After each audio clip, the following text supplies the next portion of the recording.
Hello once again, everybody, and thank you for joining me in the Bettor's Box. It's BangTheBook.com's MLB betting podcast for Thursday, April 11th. I am your host, Adam Burke. This and every edition of the Bettor's Box presented by our friends over at DSI Sportsbook. BTB and the number 200 is that promo code. 100% deposit match bonus for the Sportsbook. 100% deposit match bonus for the live casino at BetDSI. It's only a game until you bet it. Monday, Thursday format here with the Bettor's Box. Coming up on Monday, we'll have another edition of the Monday Mailbag, so you can reach out to me on Twitter at Skating Tripods, or you can email me, adam@bangthebook.com. I'll answer your questions on the air. And of course, if you send me something that needs more immediate attention, I can do that here as we go throughout the week. Make sure you check out my MLB betting picks and tips piece over at bangthebook.com. Off to the worst start I've ever had. So obviously it's been very tough for us with that article, but hopefully you're at least getting something out of the information that's in there. And a lot of times I think these are things that will help us as we go down the line a little bit more here. So hopefully once we get some bigger sample sizes, we'll get this thing turned around. But again, sharing information every day over in that picks and tips piece at bangthebook.com. Speaking of information over at bangthebook.com, Parker Michael's still doing his daily NHL stuff through the NHL playoffs. Great first night last night. We'll see what the three series have in store for tonight. Also, the NBA playoffs beginning here very, very soon. We'll have series previews from Admir Algic, Jonathan Willis, and Alan Moody. They'll also be writing game previews for us throughout the NBA playoffs, so keep an eye out for that.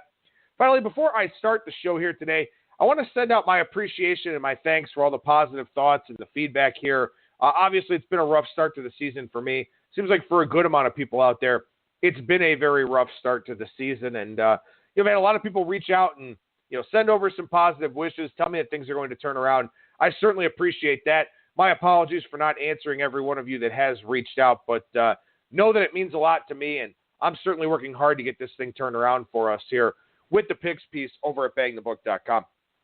All right, so we dig into the Bettor's Box here. For today's show, we'll start with a look beyond the box score. Then I'll talk about some exit velocity metrics that are very interesting so far this year.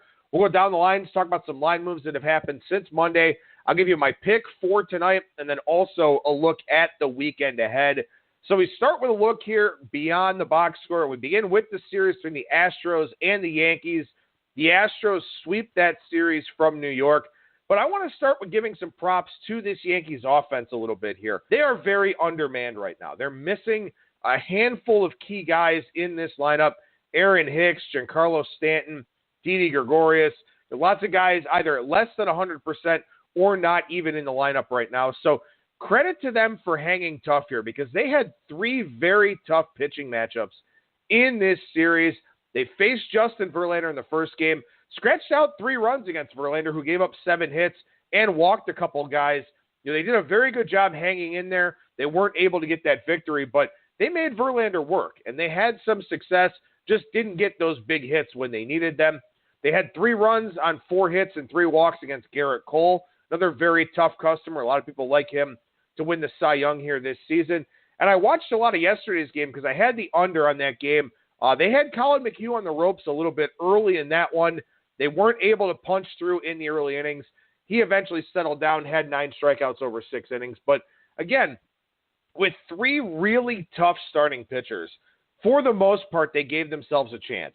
That's a good sign going forward for this Yankees team, assuming that they get healthy here at some point. One of the concerning things, though, for the Yankees in this series is that their bullpen allowed 10 runs. And you wouldn't expect that from the Yankees. Chad Green got touched up. Even Adam Ottavino gave up a run. Jonathan Holder got knocked around a little bit. You wouldn't really expect that. Tommy Kahnle came in and gave up some runs yesterday, really put that game out of reach for the most part. You wouldn't expect that from this Yankees pen. So some very weird bullpen issues so far here this season, league-wide, showing their volatility, showing the variance with the bullpen. We haven't fallen victim to too many bullpen collapses. From a side standpoint, we have had some totals issues with bullpens here with the picks so far. But, again, very surprising to see the Yankees bullpen struggle as much as it did here in this series. And, obviously, Aroldis Chapman with the velocity decline so far this year. So the Yankees bullpen appears to have some issues right now. That's not a real good thing for them when they're dealing with so many problems on the position player side. The Astros allowed 4 bullpen runs in this series, all of them from Josh James in yesterday's game. threw 24 pitches, didn't record an out. Everybody else was pretty strong, and the Astros bullpen this year has been very strong. They are quite an asset for this ball club. Speaking of the Astros, though, their offense got it going here at home, 6-0 on this homestand. They had 14 walks and 34 hits against Yankees pitching in the series, knocked around James Paxton yesterday. They're definitely turning things around after the slow start to the year on that road trip that went to Texas and then also Tampa Bay. So be very curious to see what happens with the Astros here this weekend. They go up to Seattle to take on the Mariners, a series I'll talk about in a little bit here at the tail end of the show. We move over to the National League West here. The Padres take 2 out of 3 from the Giants, and 7 home runs hit at Oracle Park here in this series. The baseballs are clearly juiced. I'll talk more about that in a minute, but the strength of the Padres is this bullpen. Offensively, they're not really doing a whole lot so far. They've scored 46 runs, 27 of them on home runs, nothing more than a 2-run homer for the Padres, only 25th in plate appearances with a runner in scoring position. San Diego's offense really not doing a whole lot here so far, but the bullpen has been outstanding. 10 more scoreless innings in this series. And, look, one of the key things for this Padres bullpen, they throw strikes. 35 of 51 pitches in Game 1 were strikes, 39 of 62 in Game 2, 26 of 37 in Game 3, 12-2 strikeout-to-walk ratio in those 10 innings. You want to stay away from bullpens that walk guys. If you've got a bullpen that throws bullets, gets a lot of strikeouts, doesn't walk a lot of guys, that's the bullpen for you. If you're playing full games or looking for live betting opportunities, look for bullpens that are not going to hurt themselves with the walk.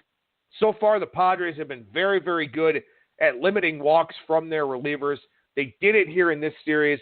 That's one of the reasons why they were able to take 2 out of 3 from the Giants here in this one. One thing I do want to mention here real quickly, Joey Lucchesi. I was on him and the Padres in the middle game of this series here, and, he's tipping his pitches, it would seem. I saw this after backing him in that start. Very disappointed I didn't see it before looking at that game, but his arm slot, his release point is different with his fastball and his changeup. And maybe that contributed to last season's home run issues where he had a home run to fly ball percentage over 20%. I think hitters are picking up on this. This is something that the Padres didn't rectify from last year, something that he's still having an issue with here this season. They need those 2 pitches coming out of the same release point because it'll help with his tunneling. It'll help with, not giving it away to hitters because Lucchesi is a guy that doesn't have the deepest arsenal. And that changeup is his best pitch. So they need to fix this. It's a mechanical tweak that they need to make. I'll keep an eye on it. I'll see if it happens. Until it happens, I probably won't be able to back Joey Lucchesi because he's going to continue to give up those extra base hits like he did in that start there against the Giants. So something to keep an eye on there with Lucchesi and see if he fixes that release point issue between his fastball and his changeup. Cardinals take the first 3 from the Dodgers here. The 4th game of that series this afternoon. That's Walker Buehler against Michael Wacha in that one. The Dodgers have stranded 23 men on base in the first 3 games. The Cardinals have only stranded 13. And sometimes that's all baseball is. Sometimes it's just a game of sequencing. And a lot of times what I try to do within my handicaps is I try to get the team that will have the most chances and hope that it works out in high leverage situations. And that's been one of my problems here this year is that I've backed a lot of teams that just haven't gotten the job done in those run scoring situations. And it happened here in this series. We were on the Dodgers with Ross Stripling against Dakota Hudson on Tuesday night. The Dodgers had 10 base runners against Hudson in the 4 2/3 that he pitched. They did not score a single run. They had 1st and 3rd in the 1st, 1st and 2nd in the 3rd, bases loaded in the 4th, bases loaded in the 5th, didn't score a run. And that's something that's been happening to me a lot here this season. I'm on an over and this happens. I'm on a side and this happens. And it's maddeningly frustrating. And yeah, it probably will even out at some point in time. But the overall theme here is that I've had some bets I, would probably not make again knowing what I know now. I've had a lot of bets that I would make again knowing what I know. And a lot of times it just has been a situation where that team hasn't capitalized on its run scoring opportunities. So If you give the Dodgers 10 runners on base in the first 5 innings, including so many of them in scoring position, more often than not, they're going to drive those runs in. Or at least drive in some of those runs. Here they didn't drive in any of them. That's been a recurring theme for me. I've been, on teams that do that don't score the runs when they get the chances. I've been against teams that are capitalizing on every effing chance that they get. That's the nature of the beast here when it comes to baseball. It's a variance-driven sport because a lot of times it comes down to these high-leverage plate appearances, both for the offensive side and for the pitching side. And a lot of those haven't worked out for me here. That's something that you want to keep in mind. A lot of times teams that aren't very good offensively will struggle to drive in runs. I certainly understand that. But if you get a spot where a team goes, maybe 2 for 25 with a runner in scoring position in a series, you probably want to come back on them in that next series. And we'll see if the Dodgers are that case here as they welcome the Brewers this weekend. One thing I do want to mention for the Cardinals here, though, Jack Flaherty absolutely shoved in the game yesterday in this series. A 14-2 strikeout to walk ratio after the first bad start of the year that he had. Remember, it's very important at this time of the year to use proper context when evaluating starting pitchers. One bad start is going to hurt them for several starts. One really bad start may hurt them until late May. So you want to take that into consideration here of looking at the game logs and seeing, okay, was this just a one-off thing? Has he pitched well otherwise? Because a lot of guys might have ERAs of 4 or 5 here at this time of the year, but maybe they've got 2 good starts and 1 bad start, or 3 good starts and 1 awful start. Those things will happen. And it's just like anything else. If you go 2 for 25 to start the season as a hitter, everyone's like, what the hell's wrong with you? If you go 2 for 25 in June or July, nobody really notices because you've already built up that sample size. So very important to use proper context, evaluating starting pitchers here and the stat lines that they have so far, because we just don't have a lot of sample size to work from at this time of the year.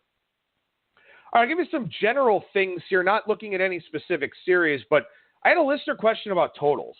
And I've been kind of looking at this a little bit, and I've got a lot of stats for you here. So, again, probably best to sign up to get the notes from the Bettor's Box segments, adam@bangthebook.com, how you get on the list for that.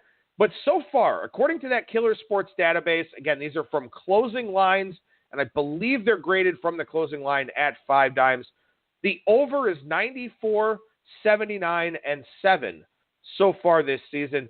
Pretty big overswing here lately. I believe it was +5 to the over last Tuesday, +5 or +7 to the over last week when I talked about this. Now, obviously, +15 to the over. We had 963 totals of 9 or higher in 2018. That came in at 53.95%. So it was profitable to the over. So far here this season, and again, it's only April 11th, 27, 9, and 4 to the over on totals of 9 or higher. Let me repeat that. On totals of 9 or higher, again, closing numbers here, 27, 9, and 4 to the over. So if a game is expected to be high scoring, it has been high scoring here so far this season. So let's talk about the reasons why. Over the first 2 weeks of baseball here this season, I'm excluding the series in Japan, the 2 games between the Athletics and the Mariners. I'm excluding those 2 games. So far in 2019, average exit velocity, 88.4 miles per hour, batted ball distance, 173 feet, average launch angle, 12.2 degrees. The number of 100-plus mile-per-hour batted balls we've had so far, 2,055. Of the 11,922 total balls in play, 2,055 at 100-plus miles per hour. That's 17.2% of batted balls at 100-plus miles per hour here so far. The league batting average is 244. Now, when you compare that to last season, and again, adjustments were made to the baseball last season after the big home run explosion in 2017. Last year, the average exit velocity for the first 2 weeks of games, 88.2 miles per hour.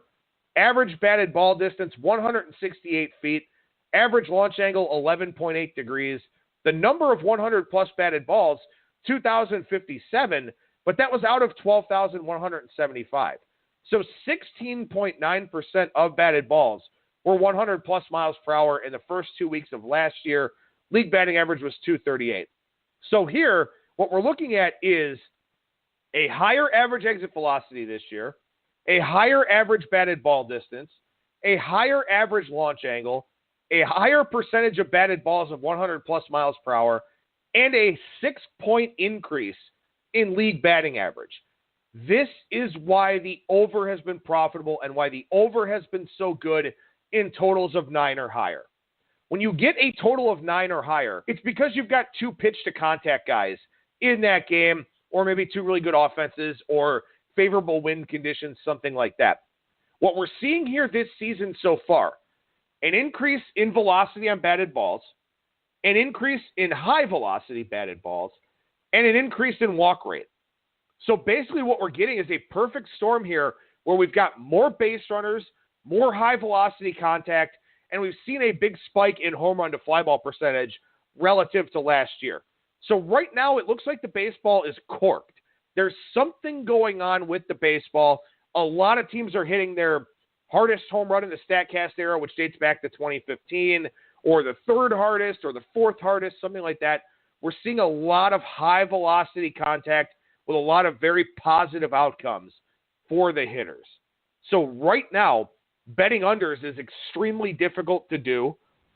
If you're a pitch-to-contact pitcher, this is not helping you at all. And if you have a high walk rate, this is not really helping you at all.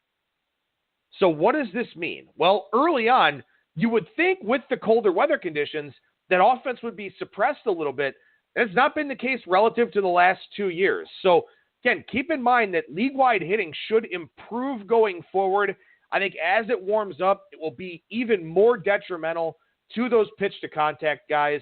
How fast will the books adjust? I'm not entirely sure, but we're seeing a lot of high-velocity contact here this season, a higher launch angle, further distance on the baseball, and again, it's only April 11th. We've had some very cold weather. Now things are starting to warm up a little bit. A lot of wind factors in play here with today specifically, but something is going on with the baseball where it definitely seems to be corked, packaged tighter. I don't know what it is. Maybe I know we're going to start to get some articles about this. So people much smarter than me are going to start writing about this. But again, average exit velocity up 0.2 of a mile per hour. And by the way, average exit velocity for the first 2 weeks of the season up over a full mile per hour from 2017. And that's when we saw that big home run boost league-wide. So we could be in for a lot of offense here this summer. That's going to dictate your handicapping on totals as well as sides. And this is why I'm a little bit upset with myself for having so many plays early on in the year here, because you never know nowadays. With all the adjustments they're making to the baseballs and all these different types of things, you never know how the season is going to start. And so far, it's been very, very good for offense. And while that hasn't directly impacted me on all of my plays, I'm sure that there are some plays where that has definitely impacted me. I do a lot of stuff with studying the exit velocity metrics and studying pitchers that are able to limit hard contact.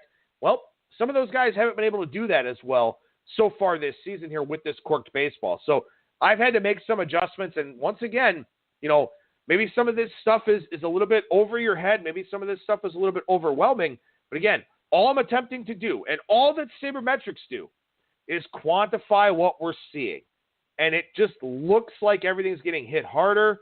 Obviously, I just mentioned that totals of 9 or higher, 27-9 and over, 27-9 and 4, to the over. So we're seeing these things. Now we're quantifying the how and the why and the what.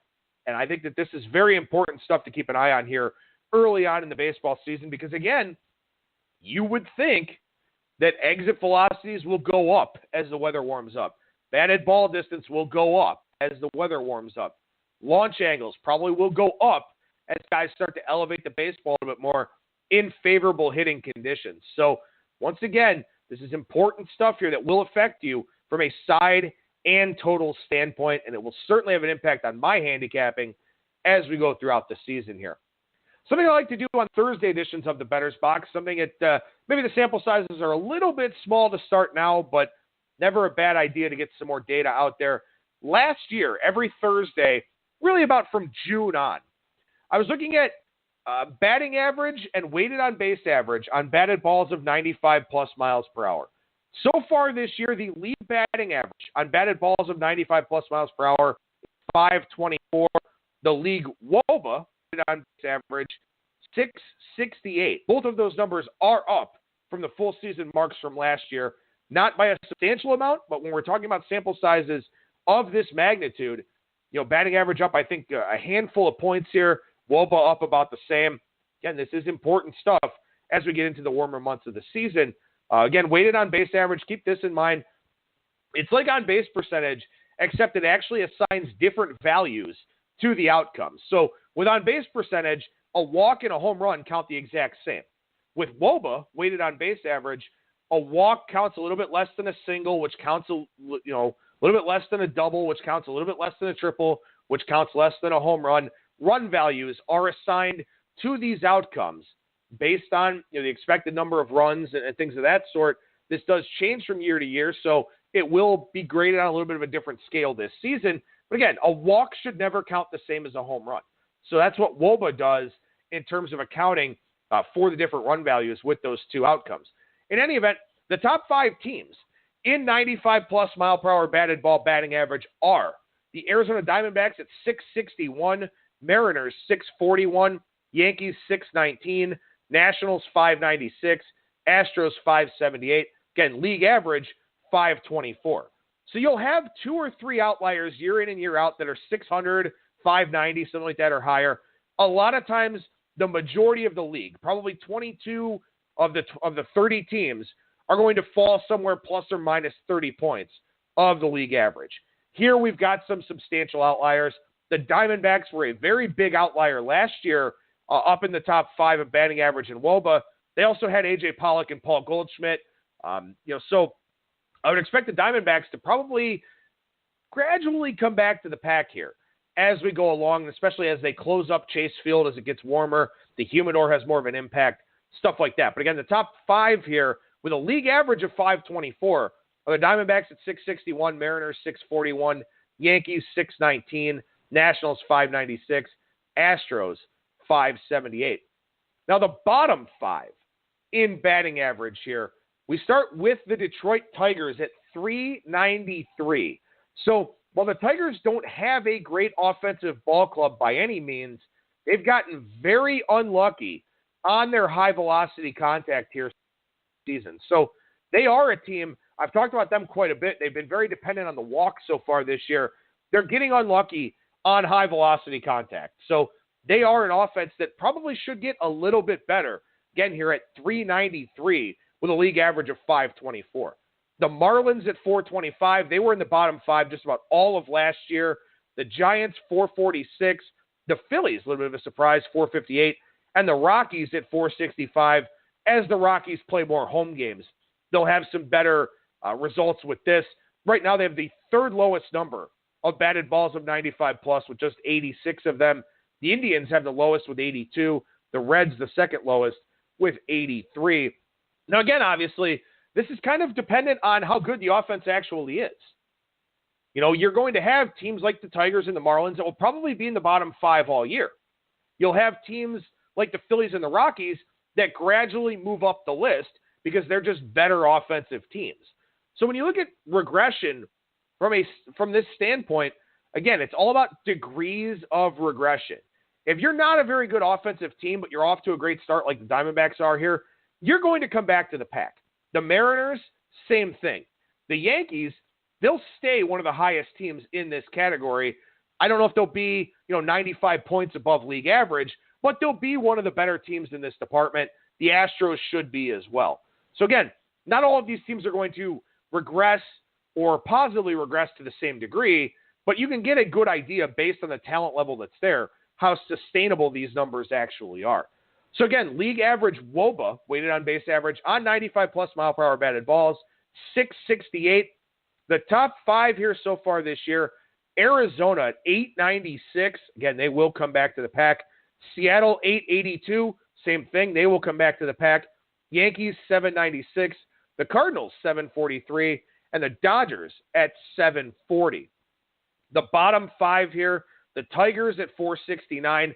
Again, a lot of times this is correlated to batting average as well, where teams that don't have a high batting average aren't going to have a high WOBA either. The Tigers at 469. That's 200 points below league average.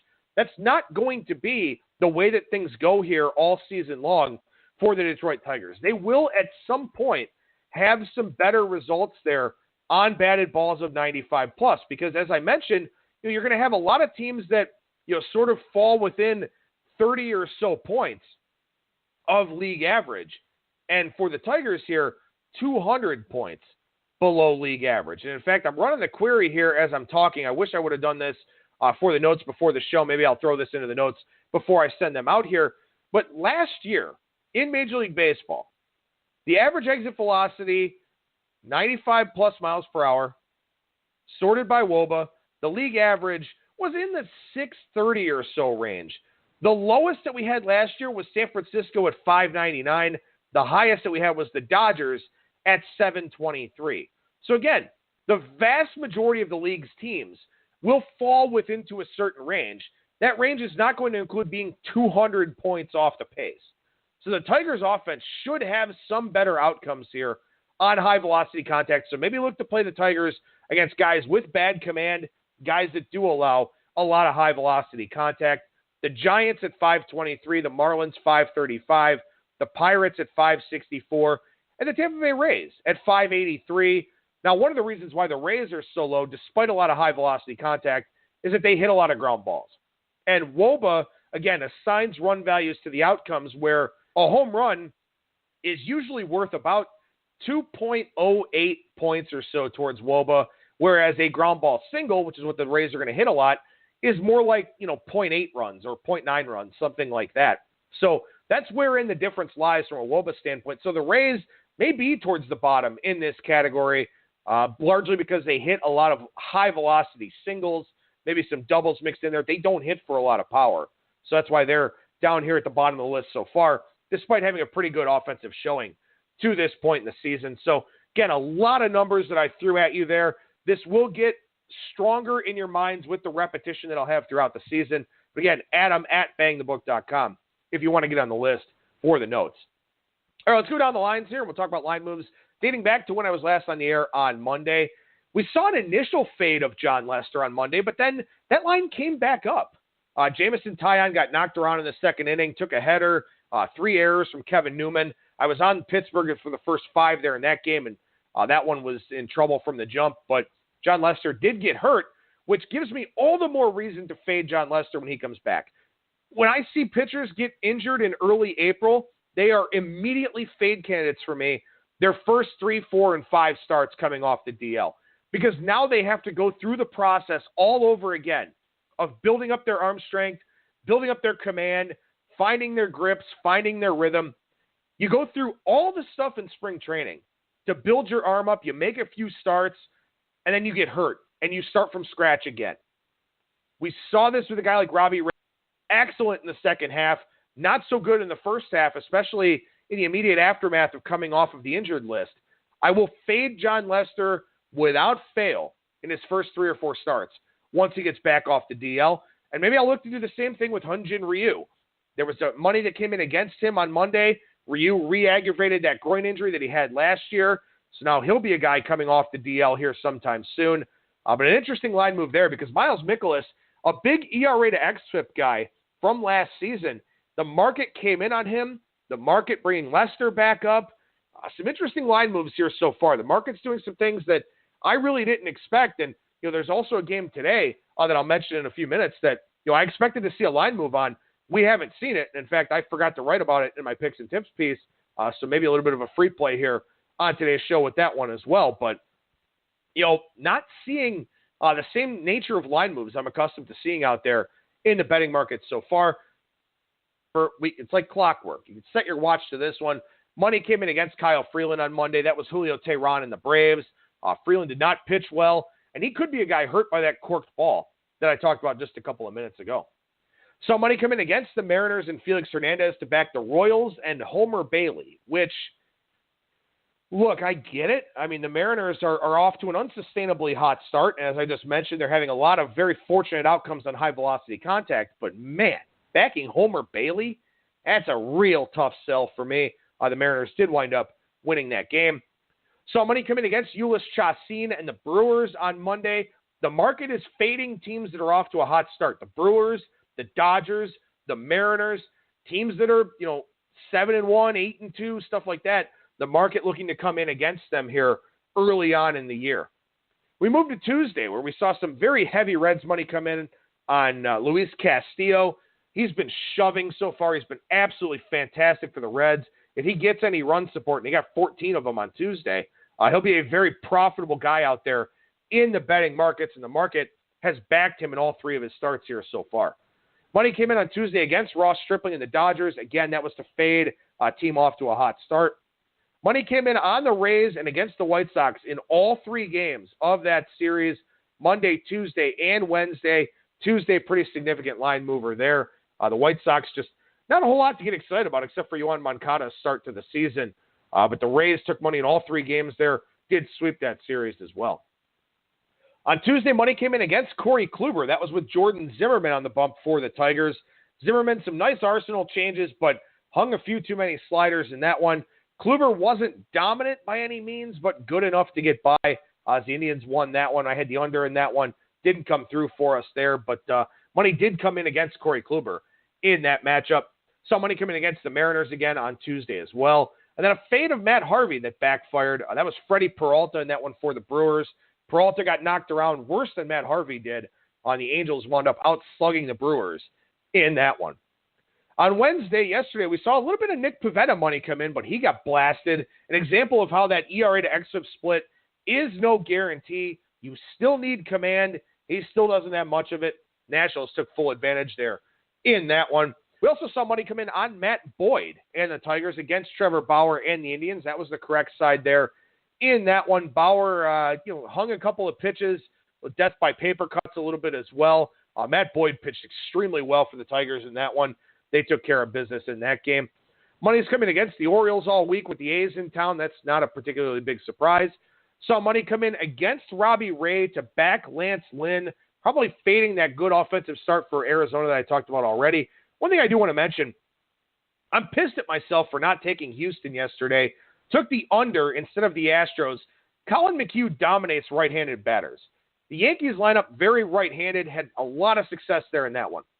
Similar thing here in this game between Texas and Arizona. Lance Lynn is awful against left-handed batters. Simply terrible.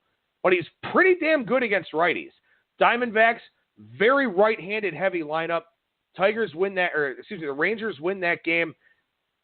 I wanted to play the under in that one. I got scared off by, again, all the exit velocity stuff I've been talking about.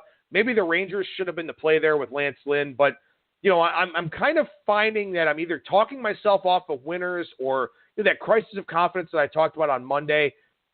I got to get back to what I know works for me. And looking at some of these platoon splits, looking at some of these lineups by handedness, good angles for you to keep in mind. That was one there with Lance Lynn. And Robbie Ray was phenomenal, struck out 10 over 5. So maybe I am a little bit happy I stayed off of that game because it wound up being a bullpen battle there. But, again, when you get these starters that are very good against righties or very good against lefties, and that's the kind of lineup they're going to face, more often than not, those are guys you want to look to back. And there were two examples last night with McHugh and Lynn. Both of them did wind up coming through as well. Big fade of the Angels last night. Brandon Woodruff on the bump for the Brewers against Felix Pena. Mike Trout left Tuesday's game with a groin injury. The expectation that he would be out in yesterday's game moved that line 20 to 25 cents early. When he was officially announced out, the line moved another 30 cents.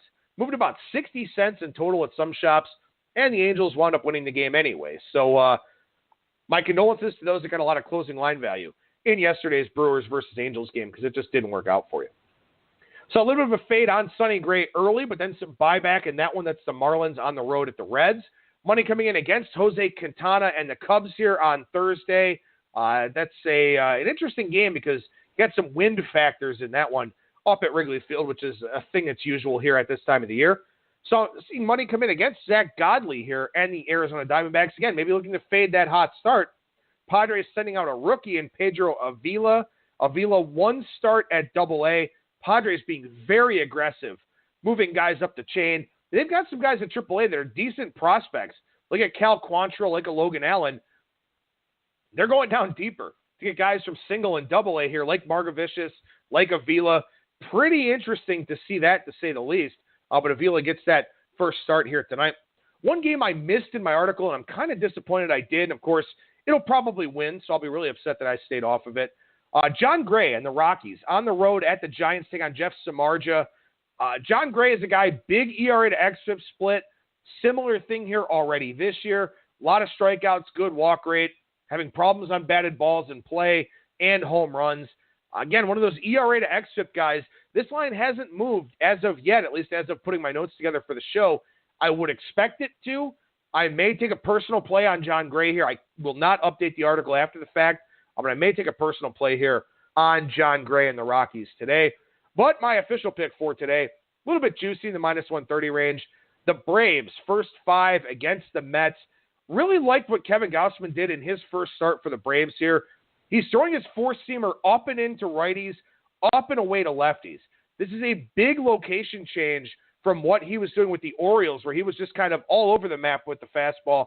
Now more of a concerted effort to change the eye level, go up with the heat, down with the split. I think that's a really good advantage for him. I'm thinking as I look at Kevin Gausman here for this year, maybe a little bit of an under-the-radar type of dude. Last year he cut down the home run to fly ball percentage, getting away from the AL East. Seems like the Braves have a better pitching plan in place for him.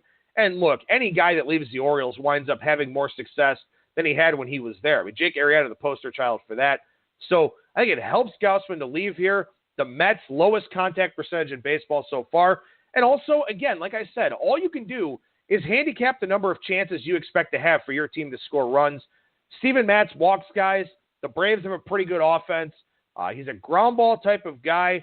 This is a fly ball type of night because Gausman should get a little bit of a boost from a wind blowing in from left field. So I take the Braves here tonight, first 5 against the New York Mets. And I've got some more detail on that play over in my article at bangthebook.com today.